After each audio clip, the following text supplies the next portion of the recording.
Hi, I'm Femi Okay. And I'm Malika Bilal, and you're in the stream.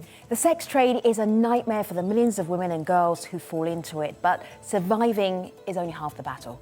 In Ram Devineni's latest chapter of the comic book series, Priya Shakti, India's first woman superhero and rape survivor, returns to shed light on the challenges survivors face while trying to get back to a normal life. Today, we meet the women behind Priya and the Lost Girls. The Priya Shakti series was born in the aftermath of the brutal gang rape and murder of a young woman on a bus in Delhi in 2012. And sadly, it doesn't seem like much has changed. Last week, in the southern city of Hyderabad, a group of men gang raped, smothered to death, and burned the body of a 27-year-old woman. R.I.P. Priyanka Reddy is just one of the hashtags that Indians are rallying around after the murder of the young woman in India's Telangana state. Now, the country has been in the international spotlight since that 2012 gang rape. Actor Akshay Kumar tweets, "Our moral fabric continues to be in pieces. We need stricter laws. This needs to stop." While the suspects in this recent case were quickly arrested by the Indian authorities, renewed outrage erupted over the country's handling of sexual violence. Some women online voiced their fears about gender-based violence. Rishika asks, "Are we safe, secure, or are we suffocating?" Others questioned what it will take to end the cycle of victim blaming. Here's what one person has to say about how authorities can better address gender-based violence. Akansha Srivastava is a cybersecurity expert. Such violent and deliberate acts, such heinous crimes should only be awarded death penalties.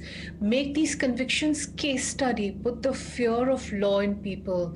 But the most important point is educate, educate, educate. We have to teach children to be responsible citizens from a very young age. There is no band-aid quick fix solution for this kind of a problem. So are the Priya Shakti comic books and efforts like them enough? We want to hear from you on this. Join us in our YouTube chat, and I'll do my best to bring in as many of your comments into today's show as I can. Now, before we get started, today's program might be disturbing for some of you watching. We will be discussing rape and sex trafficking. Joining the show in New York, Chandra Wowa Zuntu is a survivor of human trafficking and the founder and CEO of Mentari, a survivor mentorship group.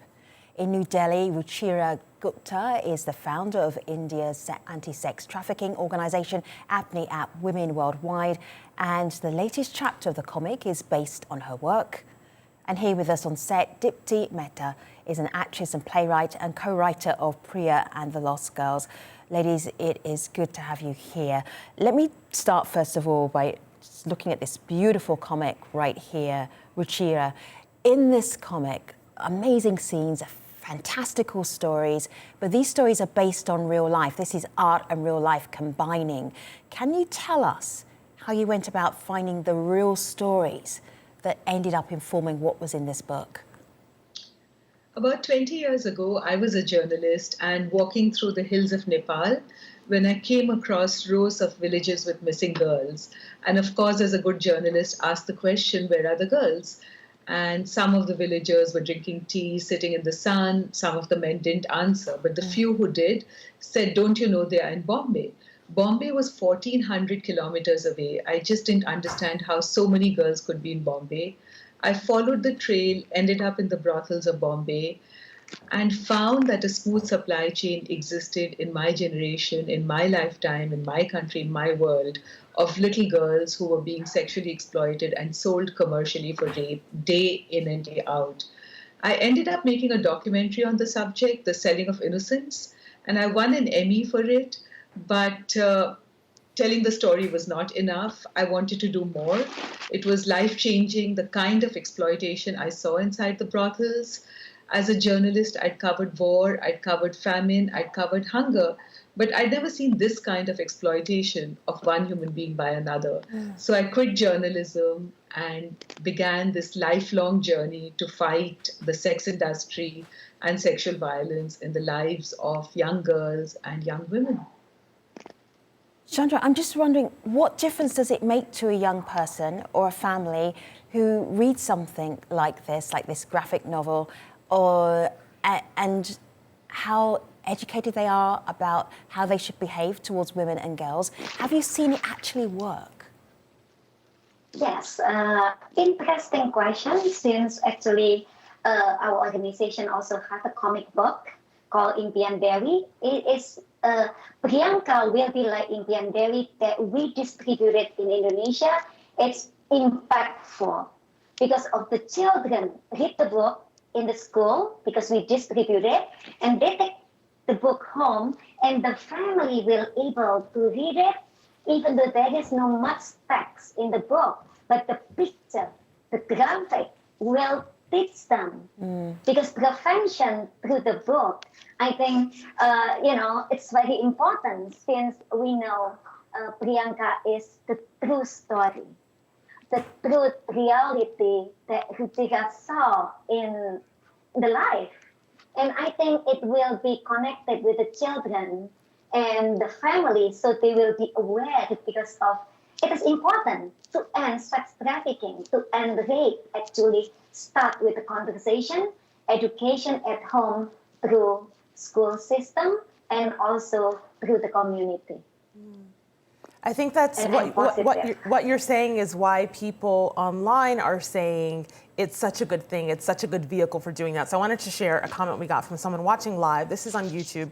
Nidhi says, I love the comic book, and I think it's a perfect vehicle to engage with younger children about difficult questions surrounding gender-based violence. Nidhi's not the only one. We also got a video comment from someone who's tied a little more intimately to the project. Her song was used in one of the series of the comic. Her name is Ishani Chakravarti. She's a singer and songwriter based in the UK, and here's what she told the stream. Hi, thanks for having me. I'm Ishani. I'm an artist based in London, and I make conscious music that focuses on shedding light on issues such as violence against women, mental health, and so on. What I love about Priya as a superhero is that she is so empowering, she's so relatable, and so relevant in today's society, because what she's done is she's taken such an experience, such a negative experience, and she's converted it into something positive by going out there and helping other people through her story and through her experience. And we, as a society that is so quick to victim blame, need to just sit down and listen. So Dipti, a superhero who takes on sex trafficking. It is not something you see every day. How did you get involved with this project?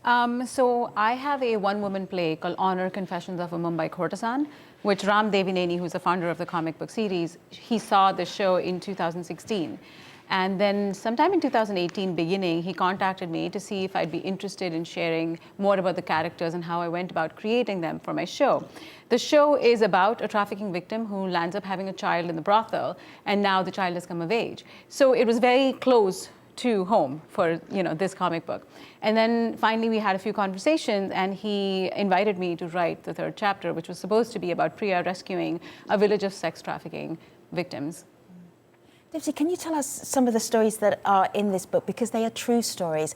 It is depicted in a fantastical way. It's not necessarily toxic masculinity that you see, but you do see this scary monster that is there. Yeah. So you've kind of boiled it down to sort of metaphors.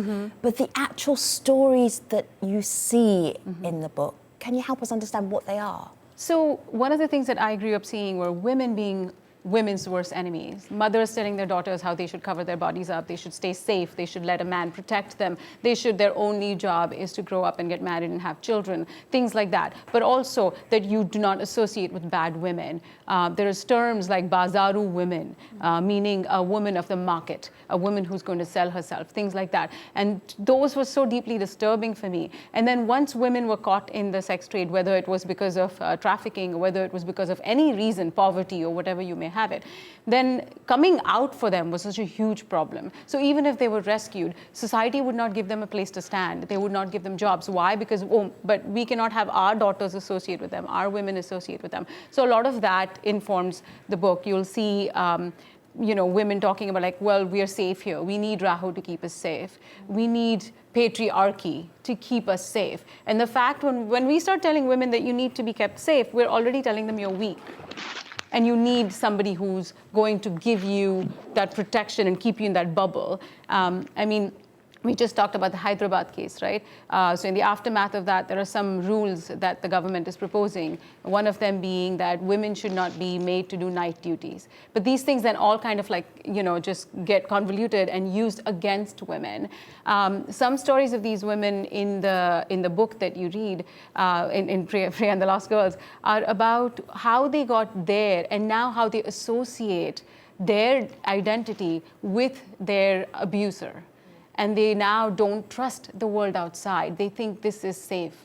And that's a big problem. So some of the stories came about like that. And you're very right. I wanted to stay away from villainizing and pointing fingers. Okay. I wanted to portray like the evil energy of like the false sense of masculinity, power, lust, greed, those kind of things. So we created a lava monster who represents all of that. And one of the things I do remember chatting with Dipti while she was developing the script for Honor, and then when she began to work on Priya and the Lost Girls, was the experiences that I had faced while talking to the women when trying to help them get out of systems of prostitution. Many times the women didn't want to get out because they just understood the safety of patriarchy, the safety of oppression, and began to almost suffer from something like the Stockholm Syndrome, where they began to like their kidnapper because they didn't understand the world outside. And Dipti also began to read oral histories of the women on our website called Red Light Dispatches, which the women bring out every month, talking about their experiences in the red light area. So all this became the cumulative experience of victims of sex trafficking and prostitution, who are now in this fantastic comic to educate people that how prostitution is an absence of choice, and prostitution is a manifestation of patriarchy, which is so pervasive that it imprisons women first as girls inside the home, then as young brides, and then finally the slope is so slippery that the absence of choices takes them inside brothels, and then they don't see any exit out. So you mentioned Honor, and I want to share with our audience what that looks like. Of course, that's your work. But before I do, I want to share what's behind this comic. You can see it here. Femi showed it a little bit earlier, Priya and the Lost Girl. So I am going to show you how it's done. It is featuring augmented reality, and that looks a little something like this. You hold your phone, your iPad, whatever you have, your device, and you see flowing lava there, lots of content, animations, things that really make this comic come to life. It also includes a clip from Dipti's solo show that tackles the sex trade. Have a look at that. You want to hear my story? My father sell me to a pimp when I'm 13 years old.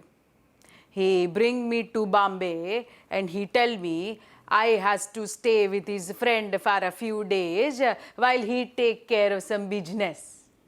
Little did I know, I was the business and he had already taken care of it. Sala.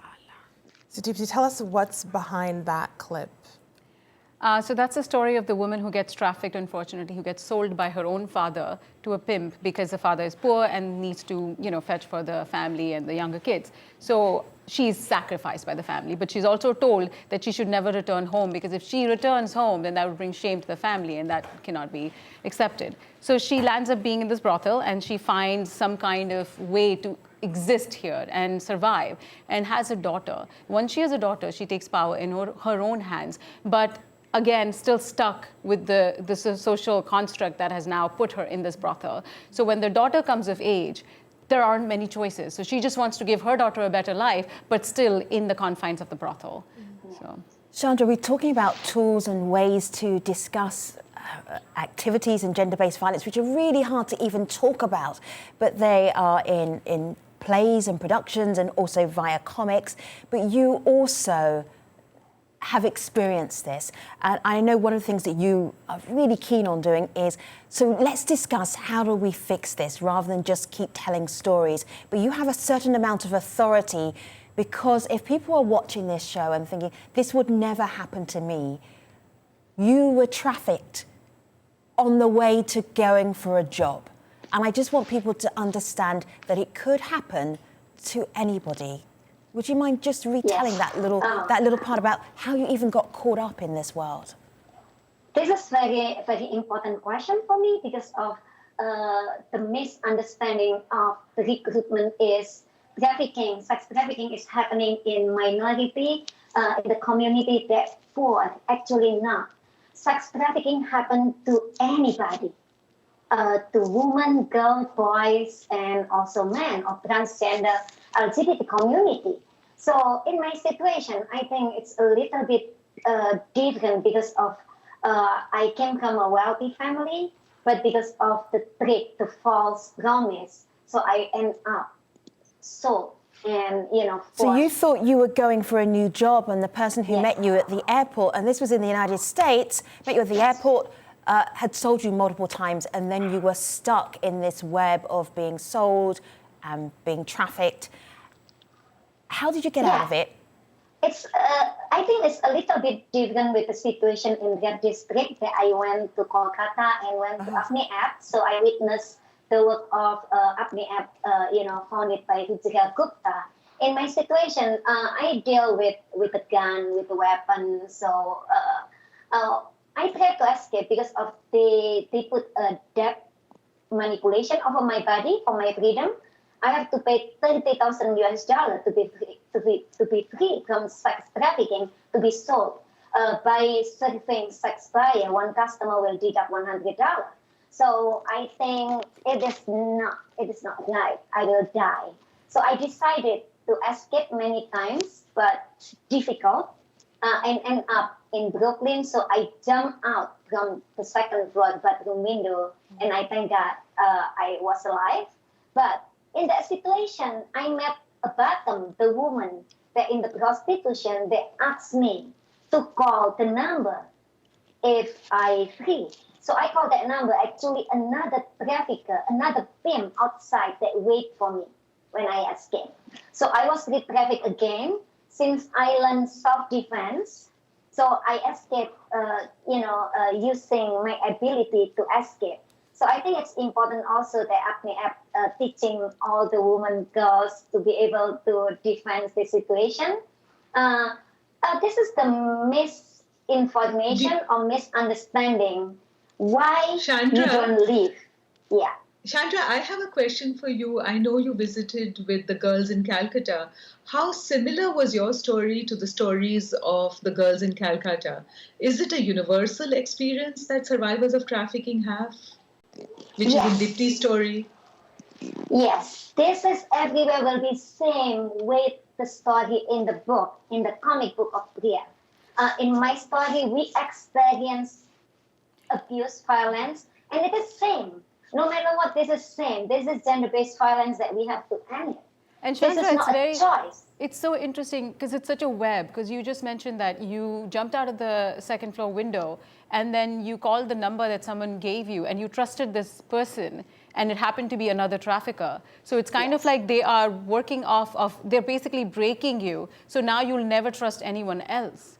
And that's... Yes. And it happened in Brooklyn, and people tell me this is not a first world problem, and it's just like, are you kidding me? Yeah, it is difficult. That's why we need a comprehensive trauma-informed services for people that experience rape, sexual abuse, or sex trafficking. This is what we don't get actually. This is the lack of services. Like we need comprehensive services on mental health, including dental. Yeah. What is And that? Chandra, to add to one more thing, I was thinking that we need to denormalize the sexual exploitation of women, because what happens is that we say it's all right for women to be in prostitution and to be paid to be raped, and therefore we allow people to begin to think that it's all right to sexually exploit women. And this culture then becomes the culture of rape, which takes over all our countries, India, And- United States, Right, Richard, any also, country in the world. also I Yes. feel like it's important to understand, right, like that rape is hardly ever about sex. It's all about power and control. So I feel like this conversation perfectly leads into what are the solutions. Like I feel raising children as without the gender biases and gender specific roles would be one of the ways we could maybe break free of that. What do you guys think about that? Like I feel like we're so pink and blue everywhere in the world, not just in India. I mean, India has its own problems and all the patriarchal cultures have that problem, but it's so pink and blue. And then when they grow up, it's like, oh, this is your role, and your role is to protect a woman, and your role is to allow. Well, no, Dipti, you're right that of course we have to bring up our boys and our girls differently. Yeah. For girls to learn how to say no, and for boys how to accept when someone says no. Also to think about welcome sex instead of consensual sex. Because can you imagine how much more fun sex would be if both parties enjoyed it instead of one party trying to beat up another person? Yeah. Both are caught in prison, so we have to have different conversations around sex. Ruchira, around I feel I should give you a whole gender. TV series with sex advice. I would definitely be watching that one. Hold tight for a moment, Malika. Where do you want to take us next? Well, you all raised such important things, and I wanted to pick up on just two of them via people in our community. Jonas here says that often victims endure constant pressure from men who know of their plight. And that's speaking to what you were saying earlier, Chandra. These men then make it difficult for trafficked victims to see the good in themselves. But that is why we have other people in our community saying this comic will help that. So this is Binjal, who says for many kids, Priya and the Lost Girls will be their first brush with topics like sexism, sexual violence, crimes against women. As a comic book is a carrier of this hard-hitting message, it will help bring conversations around uncomfortable topics to the dinner table. So Dipti, I'm going to give this one to you because I know that you have a 5.5-year-old daughter. Yeah. Are you talking about these things with her? How do you even begin to broach that? So she knows about the comic book. She doesn't understand the concept as, she's only 5. If you ask her, she says 5.5. But I do tell her that there are bad people, or rather, I refrain from using the term bad people, but I tell her that there are people who take bad actions and do bad things to other people. Unfortunately, this is how it is. So, I try to educate her in some ways. I tell her how if somebody touches you inappropriately, like, obviously for a 5-year-old to understand, if somebody touches you here or there, it's not okay. And you should come and tell mommy or daddy, So I try to educate her about those things because things start to happen very early on. And, Ladies, there's something that happened as we were getting ready for this show, and this was that appalling rape that happened in India, another one. And we were thinking, as we were talking about how extraordinary this piece of work is and the work that all of you do, how is it helping? When women are still being murdered and brutally raped. No, Femi, now it's not helping. I just want to hear that because I'm thinking, this isn't enough, surely. No, this is not enough. I think personally, and I'm an artist and I have a very romantic heart and I want to change it all right now. But I think what the magnitude of the problem is so massive. It's beyond this, surely. It's beyond this, and it's beyond each individual. But we all have to come together collectively as a society. The work that Ruchira is doing, the work that Chandra is doing, the work that you guys are doing. We all need to come together collectively. I think we need to propose a two-pronged solution. Strict laws, self-defense, all those things. But until, this is like putting Band-Aid on the gangrene, right? Yeah. But until we actually take the root cause out. Ruchi, go ahead, really quickly. We're at the end of the show. Because we are talking about strict laws, I want to mention that most of us believe that the surety of punishment is more important than the severity of punishment. Most feminists who are working on the ground are not for the death penalty. India did impose the death penalty for rape last year, and it has not worked. Well, how many people get convicted? That's the problem, right? No, they have been convicted. People have been convicted. People have been hanged for rape in the last year in India, and yet it did not deter these 4 men from going and raping the girl in Hyderabad. So what does deter the men ultimately is to change the culture of toxic masculinity. That's what I'm saying. That's the second prong. Because the top leadership in the country right now is sending messages that you have to stretch your chest out, you have to impose death penalty, become like a vigilante, to be a man, suppress women, oppress women, beat up women.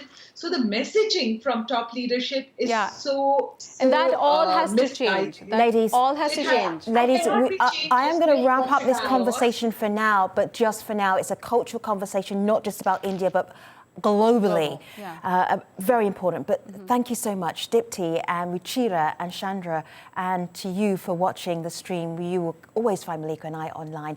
See you next time.